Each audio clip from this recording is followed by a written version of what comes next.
युवाओं की बौद्धिक क्षमता के विकास के उद्देश्य के साथ इंदौर के DCBS में 2 दिवसीय चिंतन शिविर का आयोजन शुभारंभ हुआ, जहां पूरे भारतवर्ष में युवाओं ने भाग लिया। तो वहीं विद्वान वक्ताओं ने मंच के माध्यम से युवाओं को भारत की संस्कृति और सनातन धर्म के प्रति कई तरह के रोचक जानकारियां देकर युवा वर्ग की वृद्धि क्षमता बढ़ाने की कोशिश की। Delhi college of business management की प्रिंसिपल डॉक्टर सोनल सिसोदिया ने बताया कि सनातन धर्म और भारत की संस्कृति को जानने के लिए इस तरह के आयोजन बहुत आवश्यक हैं।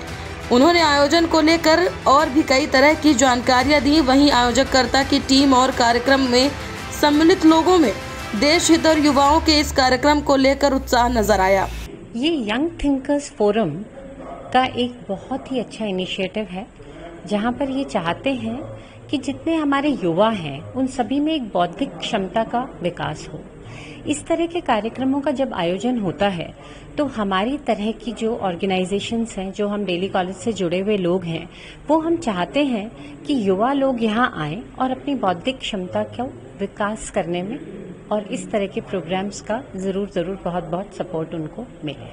कार्यक्रम में कौन मुख्य जी कितने सेशन में होगा? जी, तो ये जो कार्यक्रम है ये यंग थिंकर्स फोरम के तत्वाधान में हो रहा है। दिल्ली कॉलेज में ये कार्यक्रम को हमने रखा है और यहाँ पर 4 सत्र रहेंगे। चारों सत्रों में जो आज के युवाओं को हम चाहते हैं कि उनमें एक आत्मबोध हो, उनका बौद्धिक विकास हो, उसी से ही संबंधित ये चारों हमारे सत्र जो है वो यहाँ पर रहेंगे। और आज के जो मुख्य अतिथि थे वो NMIMS के डायरेक्टर थे और कल इसका समापन रहेगा।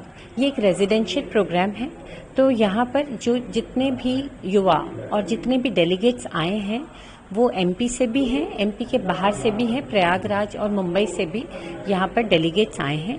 ये सब रात को रुकेंगे। सुबह इनका एक योगा का सत्र होगा, उसके बाद कुछ और सत्रों के बाद में और समापन समारोह जो है वो कल 4 से 5 बजे के बीच में किया जाए। इसमें लगभग 90 जो हैं वो डेलीगेट्स हमारे साथ में यहाँ पर जुड़े हुए हैं।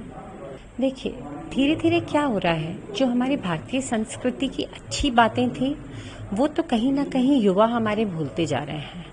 और कहीं ना कहीं जब हम बहुत पश्चिम की ओर या उनकी संस्कृति से जब हम बहुत ज़्यादा इंस्पायर होने लगते हैं तो कहीं ना कहीं हमारा जो युवा है वो, जैसा कि आपने कहा कि कहीं ना कहीं वो अपना लय खो रहा है, अपनी ताल खो रहे हैं और गलत रास्ते पर बढ़ रहे हैं। और इस सब से बचाव कब संभव है? जब हम उन्हें ये बता सकें कि हमारी संस्कृति कैसी है, जब हम उन्हें ये समझा सकें कि जो हिंदुत्व है या जो हमारा आत्मबोध है वो हमें स्वयं की ओर ले जाता है, स्वबोध की ओर ले जाता है, और जिसमें हम कहते हैं ना कि जो हमें एक सेल्फ रिफ्लेक्शन का मौका देता है। तो हम यही चाहते हैं कि इस तरह के आयोजनों से जो युवा हैं वो अपनी स्ट्रेंथ्स को पहचानें, वो ये समझ पाएं कि जिस राष्ट्र को हम बिलोंग करते हैं, जहाँ के हम ये बोल सकते हैं कि जहाँ के बच्चे हम हैं, उसी राष्ट्र की संस्कृति को हम आगे और बढ़ाने की कोशिश करें। इस नशे की लत से मुक्ति तभी संभव है जब इन बच्चों के पास में कुछ ज़्यादा प्रोडक्टिव करने को होगा, कुछ ज़्यादा कंस्ट्रक्टिव करने को होगा। तो इस तरह के आयोजनों में जब हम अपने रीति, अपने रिवाज, अपनी पुरानी संस्कृति की ओर देखेंगे, जो हमारी विरासत में हमें मिला है उस सब की ओर हम देखेंगे, तो हमें समझ में आएगा कि हमारी संस्कृति में वो सब कुछ है और हमें पश्चिमी संस्कृति के पीछे भागने की कोई जरूरत नहीं है। ये आयोजन 2 दिवसीय चिंतन शिविर रखा जाता है। हमारे यंग थिंकर्स फोरम में 2 बड़े जो फ्लैगशिप इवेंट्स है उसमें से यंग थिंकर्स फोरम की कॉन्क्लेव आती है एंड ये वर्कशॉप आती है। वर्कशॉप बेसिकली होती है स्वयंबोध के ऊपर।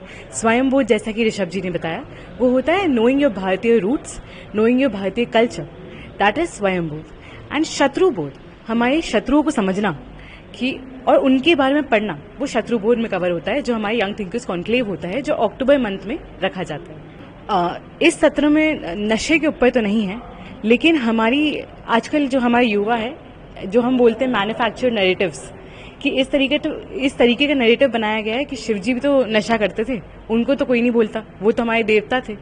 पर हर चीज की रीजनिंग होती है। आज का जो युवा है वो हमारी संस्कृति के बारे में जानता नहीं है एंड वो बहुत इजीली कमेंट करना, डिस्टॉर्ट करना फैक्ट्स को, वो बहुत इजी हो गया है। इसीलिए एक मंच पर इतने अध्ययनशील लोगों का एकत्रित होना और इस विषय पर बात करना, इसीलिए यंग थिंकर्स फोरम की कल्पना की गई थी कि ऐसी चीजों को कम्बैट करना भी इस युवा को आना चाहिए। हमारे बीच में 3 वक्ता हैं, पंकज सक्सेना जी, राम शर्मा जी और रितेश गोयल जी। देखिए, हमारा इस 2 दिवसीय कार्यक्रम का पहला सत्र भारत का स्वत्व और भारत बोध है, जिसे पंकज सक्सेना जी ले रहे हैं। और ये बहुत अच्छा और बहुत वृहद सत्र होने वाला है और बहुत वृहद स्तर पे युवाओं को लाभ भी देगा और इससे युवाओं में जागृति आएगी, देश के प्रति जुड़ाव आएगा और एक उत्साह के साथ वो अपने जीवन में आगे बढ़ पाएंगे और देश के लिए कुछ कर पाएंगे। मुझे लगता है ये बहुत अच्छा होने वाला है और आप भी शामिल रहिएगा इसमें, आपसे निवेदन है। देखिए, मैं एक्चुअली काफ़ी समय बाहर रहा था। मैं कहीं ना कहीं अपने धर्म से, अपने बोध से दूर था, अलग था। इस ऑर्गेनाइजेशन से जुड़कर, इस कार्यक्रम से जुड़कर मुझे कई चीज़ों के बारे में जानकारी मिल रही है। स्वयं बोध, अपने बारे में जानना, अपने धर्म के बारे में जानना, अपनी एक परंपराओं के बारे में जानना, उसके बारे में हमारे ये कार्यक्रम है, जिसमें देश भर से काफ़ी युवा इकट्ठे हुए हैं। यहाँ पे युवा युवतियाँ इकट्ठे हुए हैं। दिल्ली यूनिवर्सिटी से काफ़ी स्टूडेंट्स हैं, मुंबई से हैं, प्रयागराज से हैं, दुर्ग से हैं, सतना से हैं, इंदौर से हैं, उज्जैन से हैं, ग्वालियर से हैं, मध्य प्रदेश के काफ़ी लोगों से हैं।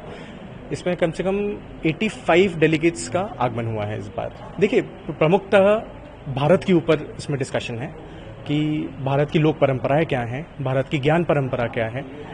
आज के यूथ को, आज के लोगों को हम अपने ज्ञान, अपने धर्म के बारे में, भारत के बारे में हम कैसे सचेत कर सकते हैं कि हमारा भारत क्या था, आज वो क्या है और कल को क्या हो सकता है, उसके बारे में ज्ञान के लिए। इंदौर से सतीश शर्मा की रिपोर्ट।